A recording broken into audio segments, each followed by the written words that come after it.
পরে এর ব্যাখ্যা দেওয়া হয়েছে ঘুমন্ত ব্যক্তি কি হিসাবে মাপ পায়। বলা হয়েছে এটা হচ্ছে ওই দাঁড়াইয়া যিনি ইবাদত করছিলেন তার সাথে ওই ঘুমন্ত ব্যক্তির একটা মায়ার সম্পর্ক ছিল। উনি যখন দোয়ায় হাত চলছেন তার বন্ধুর জন্য দোয়া করছেন, এই উসিলায় আল্লাহ তাকেও মাফ করে দিয়েছেন। সুবহানাল্লাহ। আল্লাহর জন্য এই ভালোবাসার ফসল হচ্ছে এটাই যে আমরা একটা উসিলা গ্রহণ করি। বুঝেন নাই কথাটা? যে আমরা আশা করি যে আমরা যাদের সিলসিলায় হাত রেখেছি, এটা আমি কিন্তু অনেক জায়গায় বলি, কুলাউড়ার ওয়াজে বলছি এবং আহলে তরিকতের যে মজলিস সেখানে বলার চেষ্টা করি যে আমি আমার দাদা সাহেবের মুখেও এই কথা শুনছি। কোনো এক সময় কোনো একটা কারণে তিনি বলছিলেন যে আমি যে রশিতে হাত রাখছি এটা রাসূলুল্লাহর কদম পর্যন্ত গিয়ে পৌঁছে গেছে। সুবহানাল্লাহ। তো এই সিলসিলা আমার জন্য একজন আরেকজনকে যারা ভালোবাসতো, আমার ভালোবাসা তার জন্য ওয়াজিব হয়ে যায়। আমার জন্য একজন আরেকজনকে দেখতে যায় মানে আল্লাহর ওয়াসির সম্পর্কের কারণে, তাইলে আল্লাহ তার জন্য তার মহব্বতকে, আল্লাহর মহব্বত তার জন্য ওয়াজিব হয়ে যায়। সুবহানাল্লাহ। আজকে যারা উপস্থিত হয়েছেন আমি মনে করি তারা সেই সমস্ত মানুষ যারা কেবলমাত্র আল্লাহর মহব্বতে, আল্লাহর ওয়াস্তে তার এক বান্দাকে মহব্বত করে কেন হাজির হয়েছেন। আল্লাহ তুমি কবুল করো, আমিন। আর এই ইদানিংকালে আমি হিলিয়াতুল আউলিয়াতে একটা ঘটনা পড়ছিলাম। এক বুজুর্গ তাবিনের একটা কথা আছে এরকম যে রুব্বা কাইমিন মাশকুরুল্লাহ ওয়া রুব্বা নাইমিন মাগফুরুল্লাহ, যে অনেক লোক এমন আছেন যিনি দাঁড়াইয়া দাঁড়াইয়া ইবাদত করেন, আল্লাহ তার উপর খুশি হয়ে যান। আর অনেকে আছে ঘুমাইয়া থেকে মাফ পায়। আমরা যে আউলিয়া কেরামের সাথে সম্পর্ক রাখার এটা একটা উদ্দেশ্য যে তাদের দোয়ার মধ্যে আমরা, তার হাত যখন তুলেন তাদের এই দোয়ার মধ্যে আমার মতো গুনাহগারও শামিল হয়ে যায়। আলহামদুলিল্লাহ। সেজন্য আমাদের এই সম্পর্কগুলো যেন খালিস হয়। আল্লাহ তুমি কবুল করো, আমিন। আর আমরা শুধু গল্পের জন্য বলবো না, যদি ওনার আমার থেকে তো অনেক বেশি ওনাকে দেখছেন এরকম মানুষ আছেন না, মুরব্বী আছেন, ওনার সন্তানরা আছেন, তারা একটু এই সমস্ত আলোচনার উদ্দেশ্য হচ্ছে তার জন্য সবরেসানি হবে।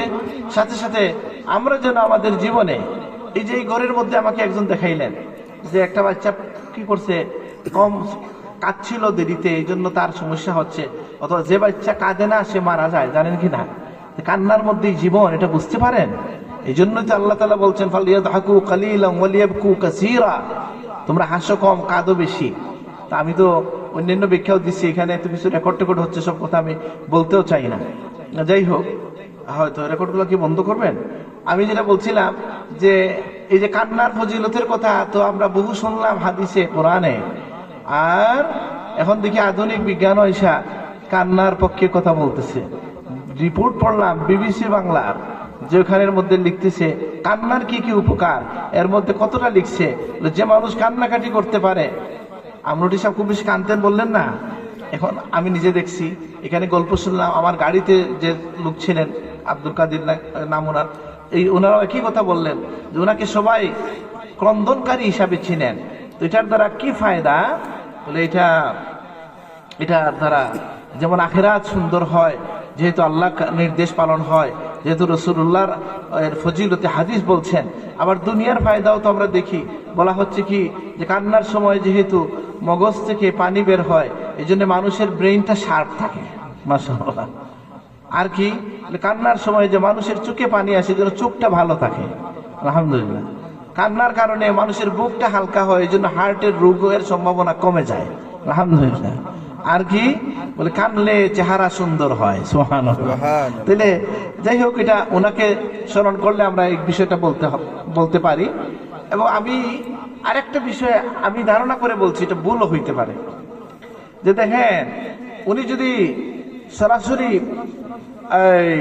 কোনো পেশার গ্রহণ না করে উনি যদি শুধু তাবিজ লিখতেন, মানে এই কাজের মধ্যে একটা ব্যানার লাগাইয়া যেভাবে বাংলাদেশে বসে মানুষ পারতেন কিনা, আমি বলছি, আমার ভুল হইলে বলবেন। উনি কিন্তু একটা দোকানের আড়ালে ছিলেন, এটা জানেননি আপনারা?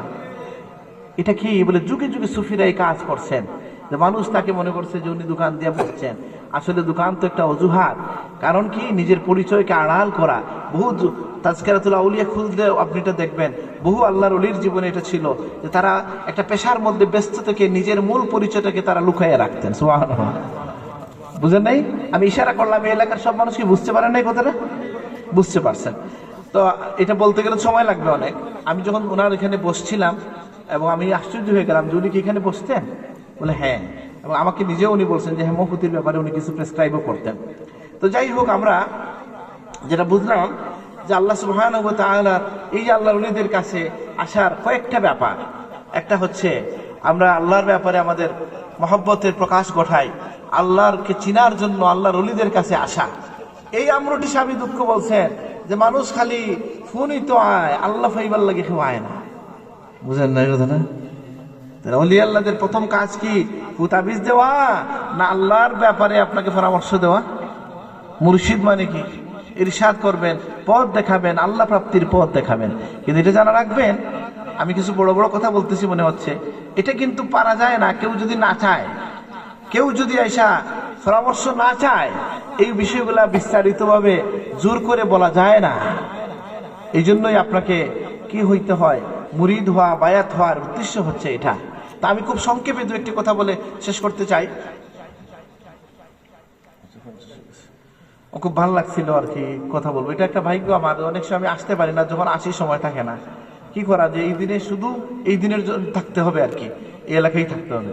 তো যেটা বলছিলাম সংক্ষেপে আমি একটা কথা বলে শেষ করবো যে আমাদের এই আয়োজন বসা এগুলা যেন ইখলাসের সাথে হয়।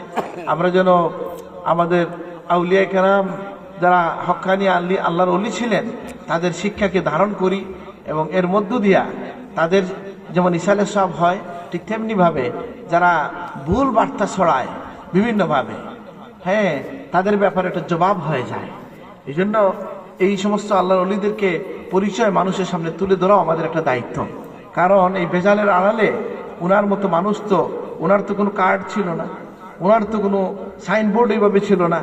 সুতরাং তাকে হয়তো অনেকে চিনতে পারে নাই, বা যারাই আল্লাহর ওলি হক আছেন তাদের ব্যাপারে আমাদের করণীয় আছে, আমরা যেন সেটা সঠিকভাবে পালন করতে পারি। আল্লাহ তৌফিক দান করুক, আমিন। আমি আমার কথা শেষ করলাম। আসসালামু আলাইকুম।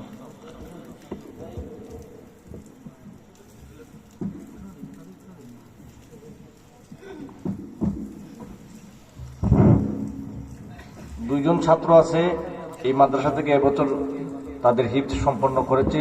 হাফেজ মোহাম্মদ ইব্রাহিম, বাড়ি শিরিকান্দি। তার লজিং মাস্টার হচ্ছেন মোহাম্মদ আবু তাহের মিয়া।